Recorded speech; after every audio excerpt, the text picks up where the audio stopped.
New at 4:30, a former Wells Fargo CEO is suing his former employer for allegedly refusing to pay him after he retired. The San Francisco-based company with a large footprint here in the Charlotte area could now be headed to court. According to the suit filed over the weekend in California State Court, Tim Sloan says he was promised multiple stock awards and bonuses when he retired in 2019, but never got them.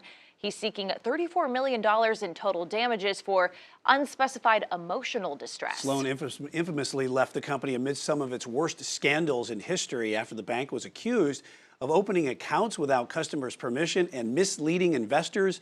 He said he left to give the banking giant a fresh start after the controversies. Let's go ahead and bring in Queen City News Chief Legal Analyst Khalif Rhodes. All right, Khalif, as always, you've read this entire complaint. What else here stuck out to you? The biggest thing stuck out is that he didn't get a package when he left. That's probably the main thing, and it was kind of like a show of good faith. And so normally when you leave, you get some type of golden parachute.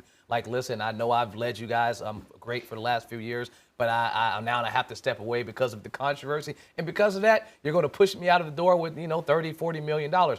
He didn't do anything, which is extremely unheard of. But his lawyers say that it was only because he was trying to show good faith and show them that he was a team player, in other words, as opposed to trying to, take his last dollar as he got pushed out the door. Yeah, but if you don't have that in contract or writing or something like that, as you know, as a lawyer, that's not really What did they good. say? The kids say if there's no photos, it didn't happen. Attorneys will say if it's not in the contract, it doesn't mean anything. And so by all means, he clearly would have needed a contract. I'd say that more than anything, my wife is in HR. So I hear this type of language all the time. When you talk about restrictive stock options, it's normally tied to a couple things, either employee performance or company performance. And so that would be the biggest argument.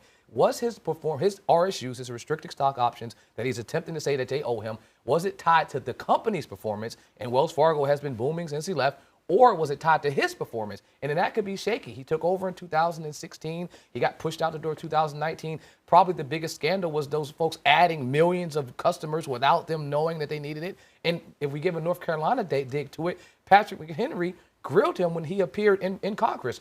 He said, "Can you promise us today that you won't harm any of your customers?"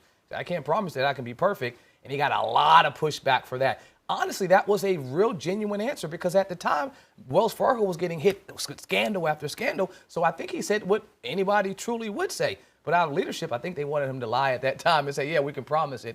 And then a few years later, they had another scandal right behind it. So he actually gave them an accurate statement at the time. And probably part of the reason why he referred to himself as a sales scandal scapegoat. Do you think that this goes to a trial here, or are they just going to settle out? This will be one that, most of the time I'm saying, no, you'll settle. This will probably drag out for a long time. Why? Because you don't want to show that you're caving to folks. And so they said that it was tied to compensation. And it will be a trickle-down effect to their employees. If other folks that have been let go in the past or have been left at some component, either fired or resigned, and they didn't get a golden parachute, and they didn't have anything that was tied to a contract, what they don't want to do is have the floodgates open and say, now I can pay crawl back for some of the stocks that you owe me. And we're not talking about thousands. We're talking about millions of dollars that will be owed. And just because he's the CEO, he'll be at the top.